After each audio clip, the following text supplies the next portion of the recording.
Où que tu sois dans le monde, mon ami, je te passe mon bonjour. Les amis, petite vidéo aujourd'hui, très courte, mais vraiment très courte. Je sais que des fois je dis très courte alors qu'elle ne l'est pas. Non, elle sera très courte. Bon, je suis tombé sur cette séquence qui m'a vraiment interpellé. Elle m'a inspiré, j'avais des choses à dire, donc j'ai décidé de changer un peu le format. Juste cette séquence, rien d'autre. Je sais que c'est frustrant, mais on a vraiment beaucoup de choses à se dire et il faut qu'on écoute ce qu'a dit Trump sur Gaza. Parce que dans son discours avec son gendre, la vitrine de son Conseil de la paix, c'est ce qu'il fait, lui, à Gaza. Il veut le mettre en valeur. Regardez ce que nous faisons là-bas, c'est la base. Et surtout, il rappelle, ancien expert de l'immobilier, que vraiment Gaza, c'est un excellent emplacement face à la mer. C'est un super emplacement. Moi, je reste quand même quelqu'un de l'immobilier. Et l'emplacement, c'est ce qu'il y a de plus important. Regardez-moi cet emplacement le long de la mer. Regardez tout ce qu'on pourrait faire sur ce terrain pour tous ces gens. Ce serait vraiment formidable pour ces gens qui vivent aujourd'hui dans la pauvreté, qui pourraient vivre si bien. Mais tout dépend de l'emplacement. Ça, c'était la vision. Il donne sur l'eau, sur la mer. Et c'est pas tout parce que son gendre, Jared Kushner, il est venu avec des plans à l'appui qui ont été diffusés avec un diapo, quoi, voilà, qui montre. C'est magnifique. Regardez, vous vous souvenez de l'expression Riviera? Des Oui, on s'est dit, Trump mais Tower attendez, est-ce qu'il va aller jusqu'au bout? Et là, c'est mis en image et c'est pas généré par l'IA. Hein. Ce sont des jolis cartons montrés à Davos, à la planète entière, après avoir signé un accord pour un conseil de la paix. Ce que ça nous dit de la suite, on vient de se dire qu'il fallait le prendre extrêmement au sérieux. Grégory Phillips, Margot Haddad. C'est la version de Gaza d'un agent immobilier. Enfin, on l'avait déjà évoqué au moment de cette fameuse vidéo qu'on avait vue mettant en scène Trump et Netanyahou. Alors là, il n'y a pas de statue en or de Trump. Voilà, c'est la seule différence avec la vidéo extrêmement cynique qu'on avait découvert il y a un an et demi. Là, sur le plan, par exemple, vous voyez, alors il y a la Riviera, les tours d'inspiration, on a l'impression d'être à Miami. Il y a des data centers pour en faire une usine à data, et puis l'utilisation des gisements de gaz, d'énergie. C'est un projet immobilier qui fait évidemment fi des 2,3 millions de personnes qui vivent encore à Gaza, de l'histoire de ce peuple, de l'histoire de toute cette région qu'on efface d'un seul coup d'un seul. Vous savez, sur les plans, il manque un truc.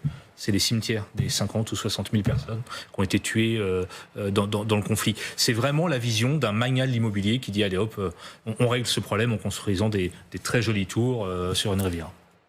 Margot Haddad et Général Paloméros. Dans la tête de Donald Trump, c'est toujours difficile de s'y mettre, mais pour lui, il est persuadé que les Palestiniens, les Gazaouis, vont être mais super contents de ce nouveau projet. Ils auront des maisons, ils auront des super institutions. Il va faire ses accords d'Abraham XXL, qui est son rêve. Hein. On l'a vu, cette affiche, avec Donald Trump au milieu et puis tous les dirigeants arabes autour de lui, où il y aurait une paix XXL, peut-être même jusqu'à l'Iran. C'est-à-dire de se rêver en maître du Proche-Orient, qui aurait fait la paix entre tous ces pays, qui aurait mis en place tout ça. Le problème dans tout ça, c'est que sur la question palestinienne, on a aucunement avancé. Il n'y a pas d'autorité palestinienne compétente, il n'y a pas d'État palestinien, et vous avez une reconstruction de Gaza, mais une reconstruction de Gaza qui va appartenir à qui? Qui va être sous la direction de qui? Qui va être l'autorité qui prendra en charge cette Riviera de Gaza? Et ça, vous n'avez aucune réponse à cette question-là. On a retrouvé. Voilà les amis, la vidéo que vous venez de voir, je ne l'ai pas montrée pour analyser les mots de Donald Trump. Ces mots, tout le monde le connaît. On sait comment il parle, on sait comment il fonctionne. Ce n'est pas le sujet.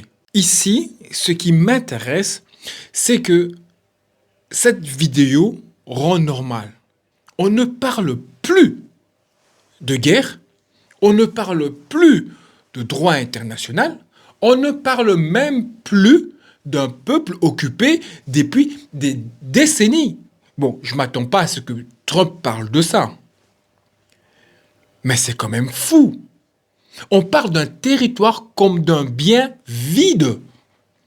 Un terrain disponible. Prêt à être repensé complètement. Dans tout ça, le plus grave, ce n'est même pas le cynisme. C'est la banalité avec laquelle Trump présente cela. Regardez bien.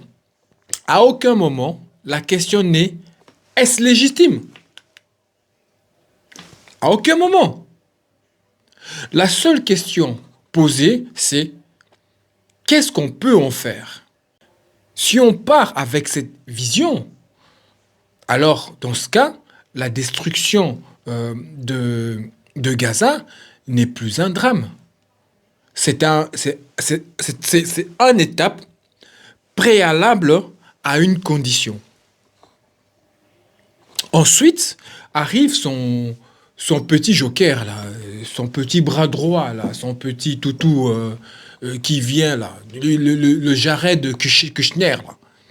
Le mec, quoi, il ne vient pas uniquement avec des mots, il vient carrément avec un plan. Le mec vient avec un plan pour présenter l'idée de Trump. Moi, je me suis dit, bah, c'est un peu comme au début, tu vois. Il a fait une vidéo, il a montré Gaza, il est parti dans ce délire mégalomane. Non, cette fois-ci, il en parle et il crée même un plan. Mais ce plan-là n'est pas destiné pour les Palestiniens. Il est destiné aux investisseurs, aux États partenaires.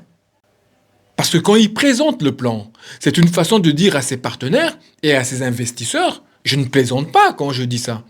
Je compte vraiment le faire, donc préparez-vous. Si ça passe, vous devez être prêts. Parce que le message là-dessus, il est très clair. Le problème humain est déjà réglé pour Trump. Alors, vu que le problème humain est réglé, ben, passons au projet. C'est que cette vidéo acte vraiment, c'est très simple.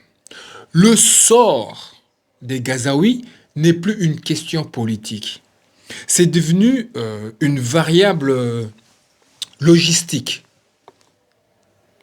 Où ils iront?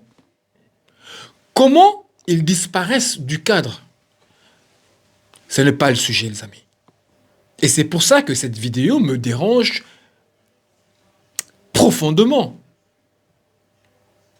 Pas parce qu'elle choque, mais parce qu'elle habitue, les amis. C'est la deuxième fois. C'est la deuxième fois qu'on nous montre ce genre de mise en scène.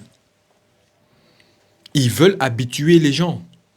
À force de voir ces images, à force de les répéter, certains finiront par dire bah oui, mais bon, c'est quand même pas mal, hein. Ça serait bien pour eux, non? C'est comme ça que ça marche.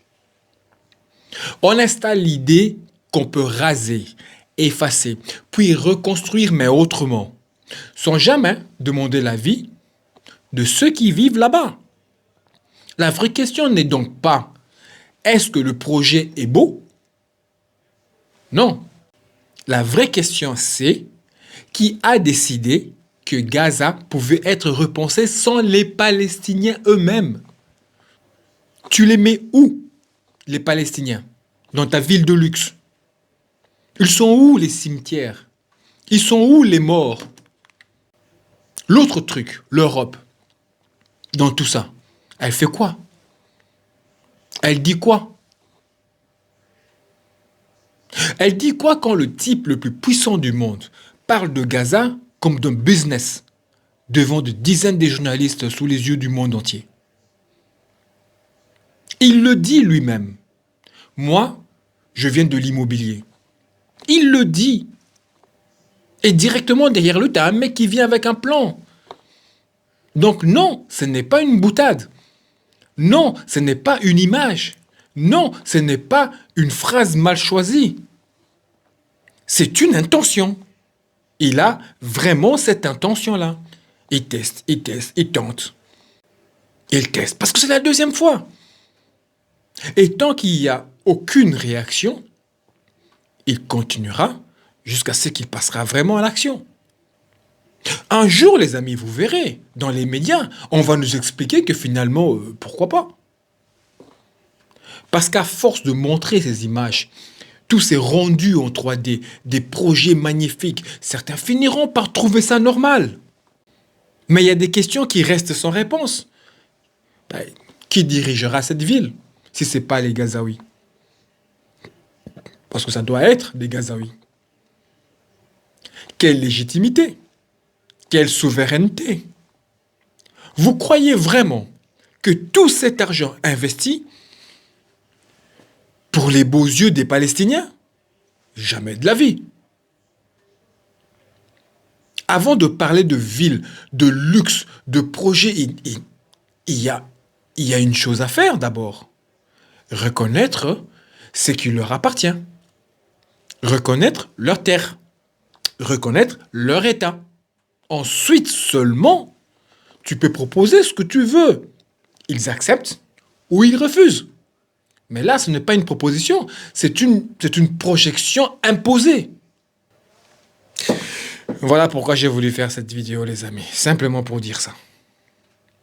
Voilà, les amis. J'espère que vous avez apprécié cette courte vidéo. Autant que j'ai pris plaisir à la faire pour vous. Comme d'habitude, les amis. La vidéo est maintenant terminée, mais la discussion continue dans les commentaires. Mettez des pouces bleus. Abonnez-vous pour soutenir la chaîne.